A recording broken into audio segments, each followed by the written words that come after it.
With the country still fresh out of one of the worst recessions in the history books, and more unicorn startups are making a splash in the marketplace pool, the traditional way of purchasing and renting out properties has all but changed. The old buy and hold mentality of real estate, where you get a good long-term tenant to pay your mortgage, is no longer the gold standard.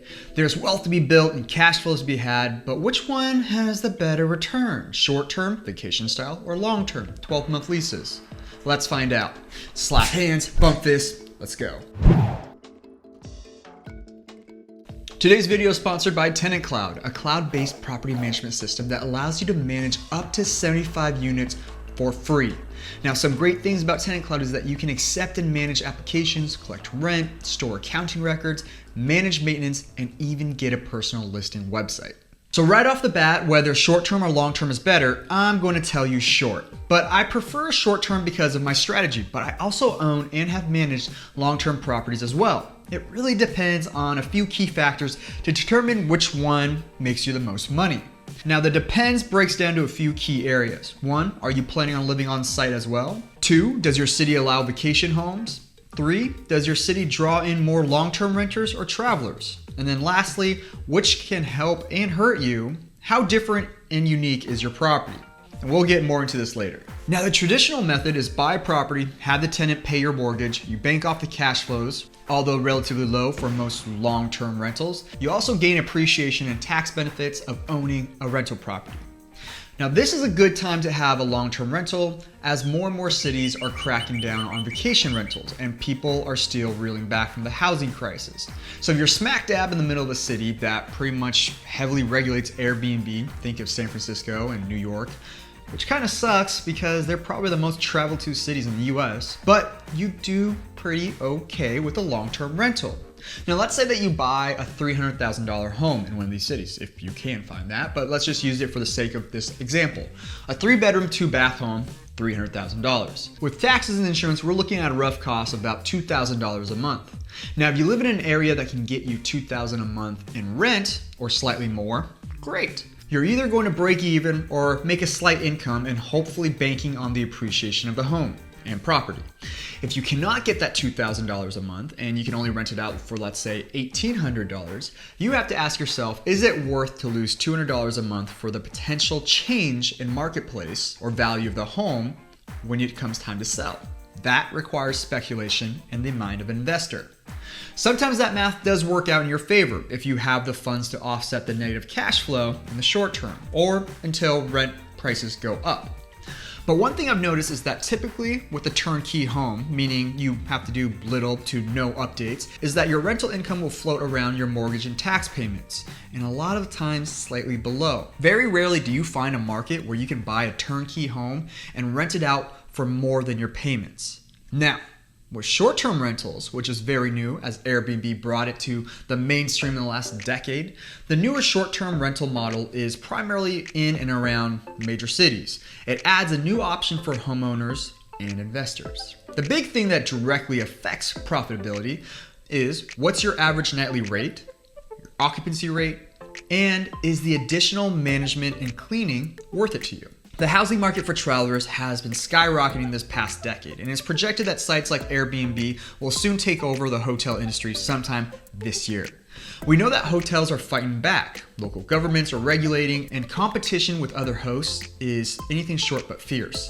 Now, let's take that same $300,000 home we used in the last example. Again, this is extremely dependent on your market, but let's play with some numbers that we already know from the short-term rental market.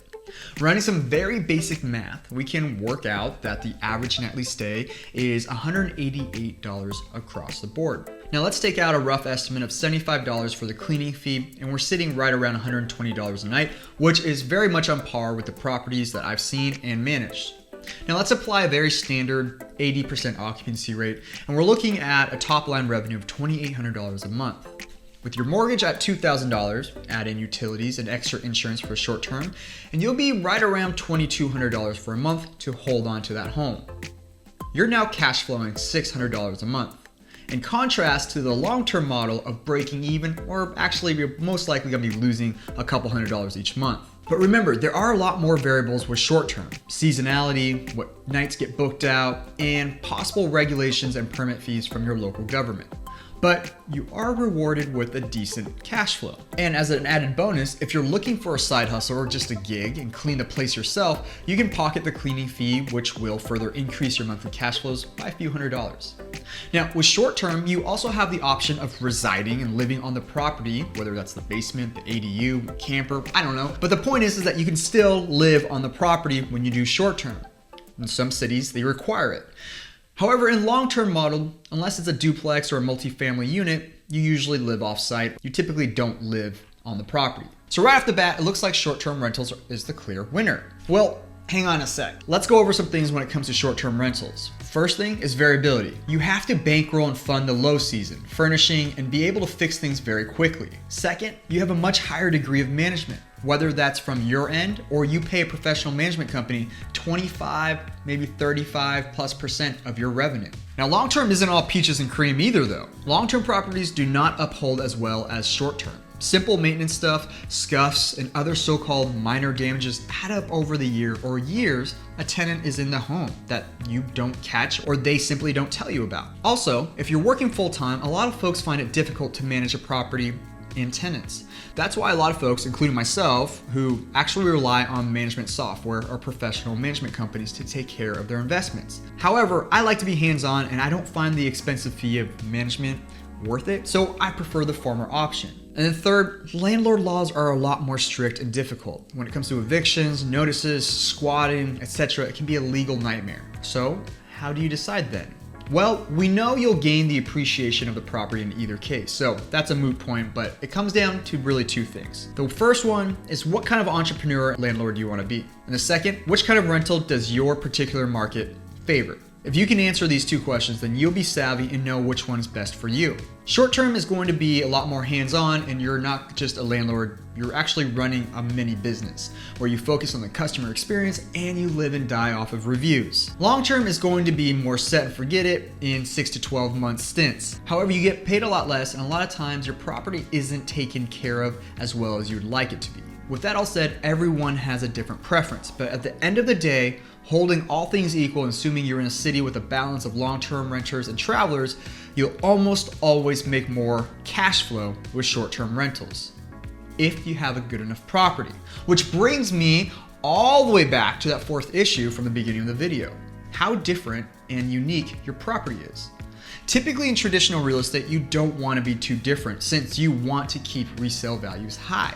However, when it comes to rentals, especially short-term rentals, being unique and different can garnish you a very special niche and you can charge a premium.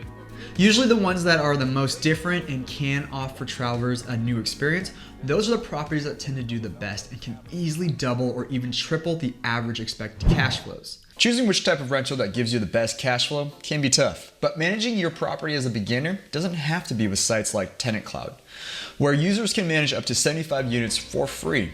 I don't think I'll ever get up to 75 properties, but that's nice to know that even the free version allows that.